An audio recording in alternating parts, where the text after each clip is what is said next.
5,000 की मदद करके क्या कर फायदा नहीं हो सकता। फिर उस डॉक्टर का नाम बताइए जो इस काम को कर रहा है। डॉक्टर साहब से बात हुई मेरी तो 5,000 छोड़ो 14,000 की हेल्प हो गई। इससे बड़ी हेल्प हो नहीं सकती। तो कई बार क्या होता है, संबंध काम आते हैं और जिसमें वरुण सक्सेना जी का बहुत बड़ा योगदान इनके लिए जोड़ जाता है। तो ये सारी चीजें मन क्यों कर रहा बोलने का, इसलिए कि हम जीवन में जो करना चाहते हैं, विचार आना अच्छी बात है और विचार आने भी चाहिए, लेकिन क्या विचारों को हम प्रॉपरली एग्जीक्यूट कर पाते हैं, हम उनको इम्प्लीमेंट कर पा रहे हैं, नहीं कर पा रहे हैं। तो उसके पीछे कई कारण बन सकते हैं। तो उन कारणों के पीछे जब हम 5 बार क्यों क्यों बोलते जाएंगे ना, तो हमें पता चल जाएगा ये आखिरी कारण है जिसकी वजह से हम अपना काम नहीं कर पा रहे हैं।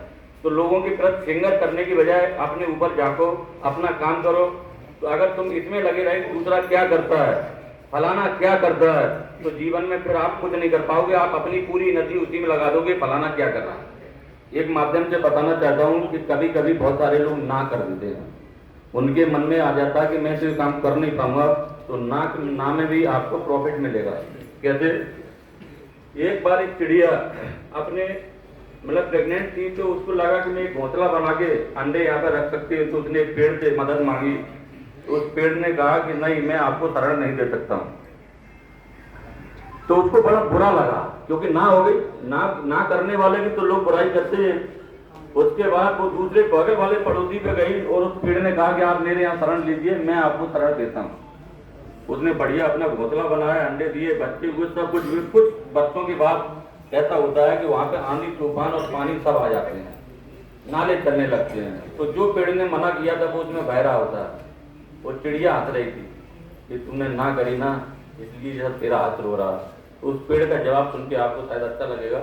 उस पेड़ ने कहा कि मुझे मेरी कमजोरी पता थी, मुझे पता था कि मेरी जड़ें बहुत कमजोर हैं, इसलिए मैं आपको यहाँ पे अपने यहाँ शरण दे करके आपकी आत्महत्या नहीं कराना चाहता था, इसलिए मैंने आपको ना बोला। तो कई बार ना में भी बहुत भला होता लोगों का।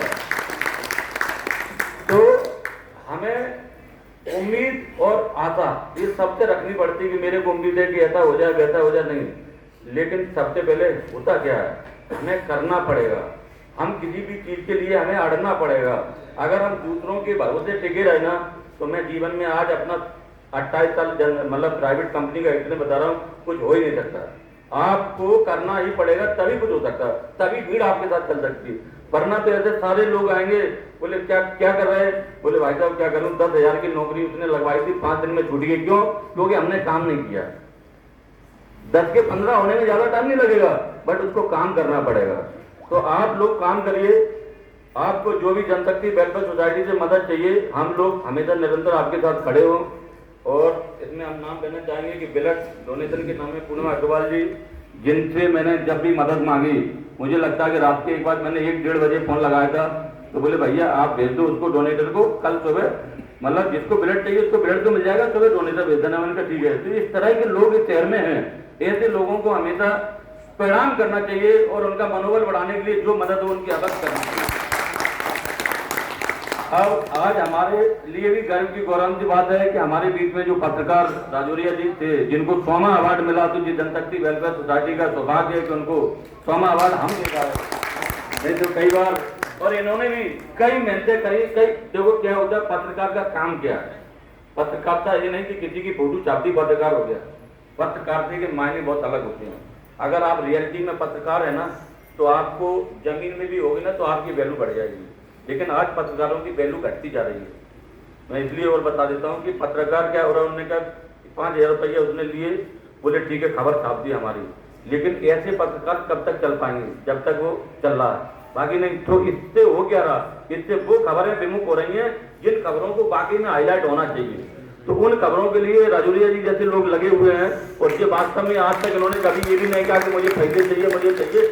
आप तो खबर दो, अगर खबर में रियलिटी है तो निश्चित तौर पे छापते हैं। ऐसे दलेर भाई है, उनका भी ऐसे ही रहता है कि वो भी छापने में लगे रहते हैं। अब हमारे बीच में हमारे राष्ट्रीय प्रवक्ता नरेंद्र कागवानी जी आ चुके हैं, जो कि आज फैक्ट्री से थोड़ा लेट होगा।